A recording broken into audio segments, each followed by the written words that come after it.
Dive into our first topic on a Victory Monday, guys. It's brought to us by FanDuel. And right now, America's #1 sportsbook has a can't-miss offer for new customers. That's right. If a new customer bets $5 and that $5 bet wins, you get $300 to use in bonus bets all across the app. $300, guys. So what are you waiting for? Visit FanDuel.com/UCSS to download the FanDuel app today to get things started. We got a bunch of winning FanDuel tickets sent into us this weekend. We'll show you guys those tomorrow when we got a little more time. But some big wins from fans. Continue us to send those FanDuel tickets in if you win.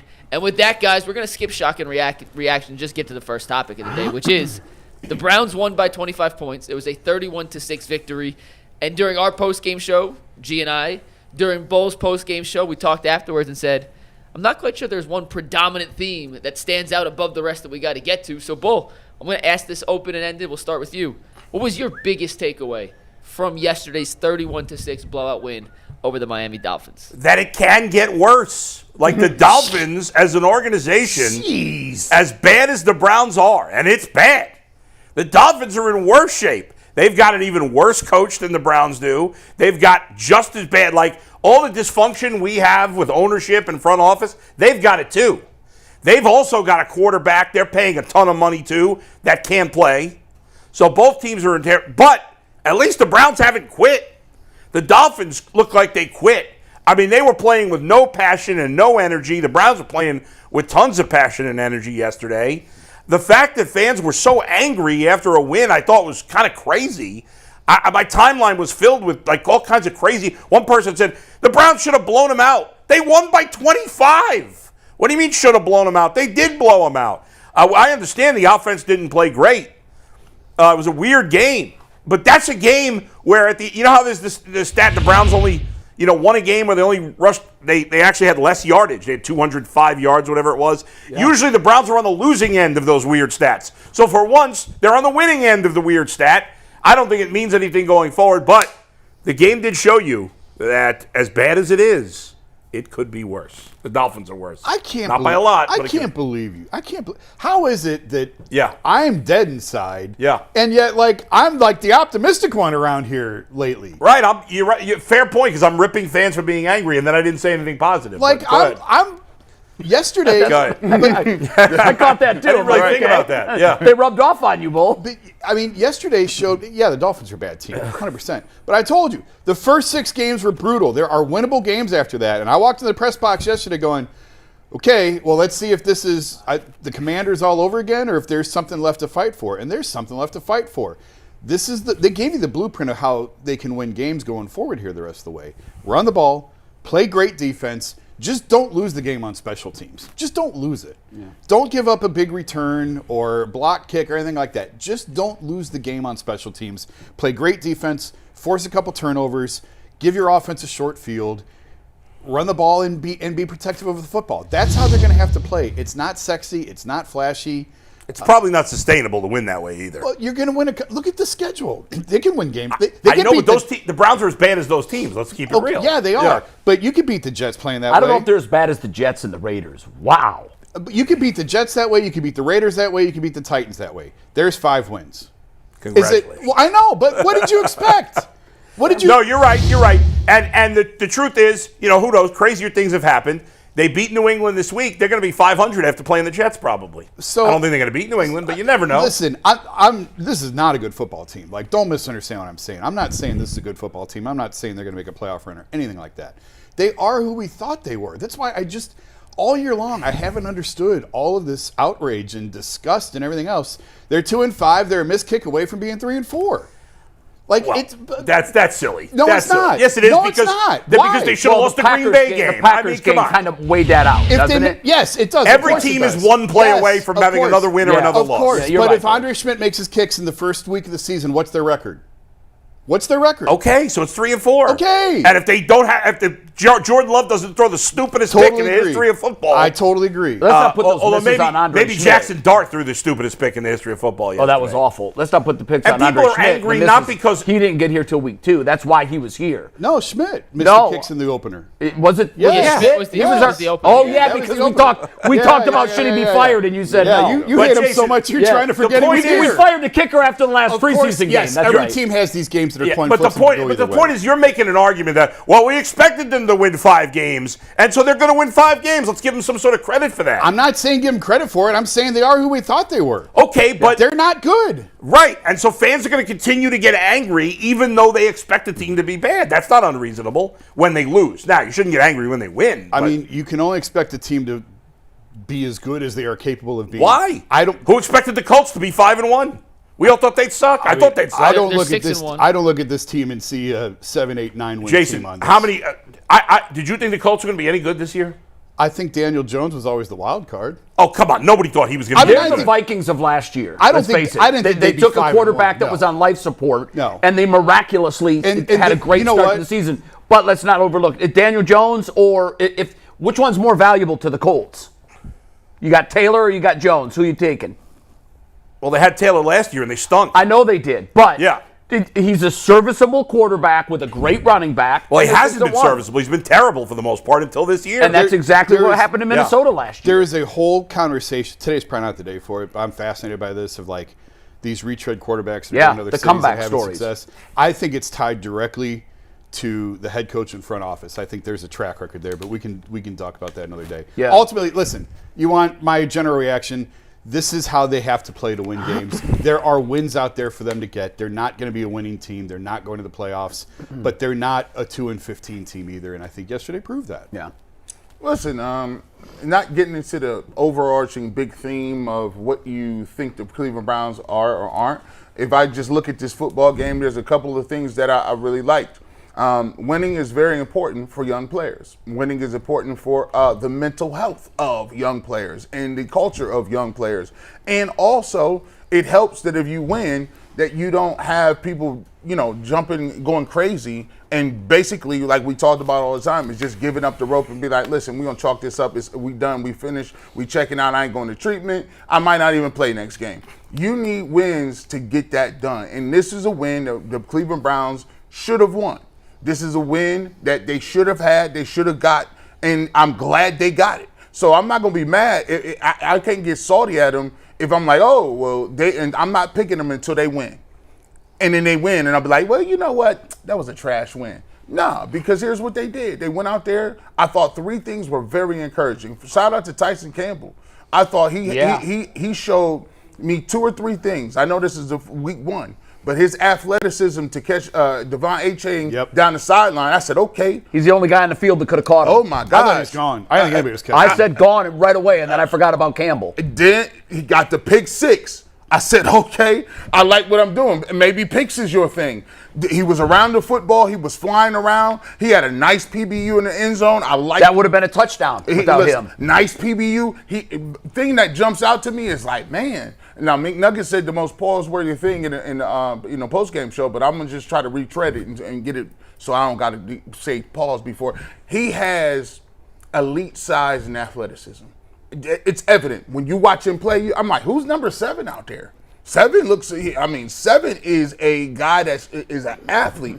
So I like that. Grant Delpit, I thought he had one of his best games of the season. He came out and make comments that he don't know how he feels about winning anymore. The feeling is gone. Grant Delpit came out and played a great game. Myles Garrett got back on the sack total. And then think about it. I like this too. Now, the game plan regressed a little bit in terms of the aggressive nature to it, but I'm going to give Kevin Stefanski a little credit. I know, shocking. Dun, dun, dun, I didn't see that coming today. I'm going to give him a little credit. You know what? We killed him last week. He gave Dylan Gabriel the ball 58 times and said, go throw it against the Steelers. He said, what was that? That was nasty work. But you know what he did today? Maybe he was listening to Myles Garrett when he went into the office and said, hey, listen, you need to give Quinshon Judkins the ball more. So he doing what he did. He did the smart thing that any parent does. When your kid gets his driver's license when they're 16, you're not allowed driving at night and you're not allowed driving in the rain. You're still getting dropped off at school and your curfew is 8. He put Dylan Gabriel right on the sideline here. Yeah, right here. Come chill by me and let's dust off the wildcat or the wild elf, so to speak. Yeah. The wild dog. He gave him the rock on the goal line. He scored 3 touchdowns, and you see what happens when you spam your best players. Overall, was it an impressive game offensively? No. They won the game because defense in the running game. But You And got special to win. teams. Special teams got a turnover. Bull. See, I gave you something. Look at that. Look at you. You got some. Kicker was 5 for 5. Kicker didn't miss nothing in the rain. What's his name? Had a nice return, too, on a Dylan Sampson. Dylan Sampson had Nice a nice return. So there was some positive things that go around. The offense is still a little dry and stale, but at the end of the day, Jay, it's about getting the win for today. The overarching things are conversations for tomorrow. Yeah, even in victory, you can nitpick and find warts. That's the case with every team just about every week. You could point to the 206 yards of offense. Earlier this year, the Browns had a game in which they gave up 275 yards and allowed 41 points. And I'd never seen that before, and I did the calculation of yards per point. And it was 6.5. It was the lowest I've ever seen. I've been doing that calculation. That was Detroit, right? That was Baltimore. But yeah, Baltimore. They held Baltimore's offense in check. And they literally scored a point for every 6.5 yards. Yesterday, the Browns scored a point for every 6.6 yards. Those are the two lowest that I've ever seen. I've been doing that for a number of years now, but it really stood out to me. Usually it's in the 12 to 16, sometimes 20 range. So to have a point for every 6.6 yards is incredible. They did it because of, and this is my biggest takeaway. The team has not quit on Kevin Stefanski. That's my biggest takeaway. They played complementary football. The defense set up the offense. The special teams set up the offense. Everybody was kumbaya, and they were marching towards victory. Now, you always have to look at who they did it against. Who they did it against is, in my opinion, I haven't seen enough yet of the Raiders, Saints, and Jets. I have seen a decent amount of all three to know that all three of those teams are just as much of a dumpster fire, perhaps more. I don't know. But when I looked at Miami, I saw a team that is broken down, a team that is playing without its best player, and they've packed it in. They've quit on their coach. I think their coach has quit on their team. Mike McDaniel watching Quinn Ewers come off the field and not even turning his head to acknowledge him, standing there waiting for something, was one of the more disrespectful things I've ever seen from a head coach. How he wasn't fired this morning is astonishing to me. Astonishing. Because all the earmarks are there that he is not going to be able to pull out of this tailspin. As for the Browns, I give them a lot of credit, man. I think Campbell was impactful. His impact yesterday, you could say, was up to 21 points. Now, I know they got field goals off 2 of those touchdowns, but he chased down A-Chain, who doesn't get caught from behind. Ever, period. It doesn't happen. He broke up a pass in the end zone that was an absolute certain touchdown, and he had a pick 6. When was the last time a Browns defensive player could have been tied to a 21-point game swing? I can't remember it. I know Greg Newsome never did it. I think you can say Denzel Ward in the game where he had a pick 6 against Joe Burrow in Cincinnati. That's the exact game I was thinking of. Did he stop 2 I other don't touchdowns? remember what happened. It was Bengals opening drive, I think. Yeah. And he had like an 80-yard return, I want to say. It's pretty rare that It you is can very point rare. to a defensive back shifting 21 points in a game. That's a massive number. They won by 25. Yeah. So, man, for his second week performance, I give him 5 stars. I think he was incredible. I'm not so quick to give Kevin Stefanski flowers because he figured out he should run the ball. Hey, it's a small bar. It's a low bar. You take your wins where you can get them. But I'm not gonna be effusive in my praise because he decided on a ruddy track after his quarterback threw 58 times to turn and hand the ball to number 10. I thought Judkins was good. I didn't think he was great. I thought he was very good. I don't know what his yards per carry ended up being. Yards per carry were terrible. Yeah, it wasn't great. He got hit in the backfield on every play. Mostly it's because of the offensive line. I got a stat for you real quick. Yeah. Steve, keep this graphic on the board. 3.4. 84 rush yards. Mind you, he had 46 on one rush. So you take out that 46-yard rush. Yeah. He had 38 yards on and 24 he had 17 carries. on another. Yeah. In the game, he had 84 total rush yards and 94 after contact. That's incredible. So think of it like that. I thought he had played a great game. I don't care. That's when stats can be misleading. Yards per carry is misleading because if Jerome Ford had taken every carry that he did, Jerome Ford would have 30 yards in the game. Yeah, he doesn't break those 2. Maybe. So Jerome Ford would have like 17 yards. I thought he was good. I thought his break obviously was very nice. To our point on Friday, we kept saying, well, when you're running, it's like pounding a wall. Yeah. You know, it's not going to fall on the 13th or the 14th, but maybe that 15th is the one that's the straw that broke the camel's back. And that's why with a back like Judkins, you just feed him for 4 quarters. He's going to eat. He's going to get his. And it could be on any single play. You don't know where it's going to come. And yesterday, he broke one really nice run. He had another decent run. But I will give flowers to Stefanski for this.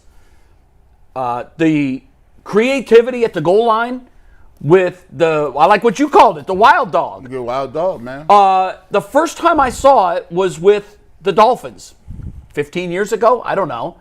It was really nice to see something that was cycled back. Obviously, he didn't create this, but it makes perfect sense. It gives you the extra blocker. The quarterback can't block for himself. He can't block for himself. So you take him out, you put him in the game on the goal line. And the great thing about Quinshon Judkins is he usually makes the first guy miss. And if you can make one guy miss on the goal line, bull, there you go. It's a and difference he'll get you yards after contact. It's the difference between 7 points and 3 points. Now, if the Browns had lost and those plays didn't work, you two would have been on here saying, "You can't do that." Well, you know what? Can't do that. I'm cool with that. But sometimes the results matter, don't they? I mean, yes, they do. No. Yes, they 1,000% do. If you're an analytics guy, results matter.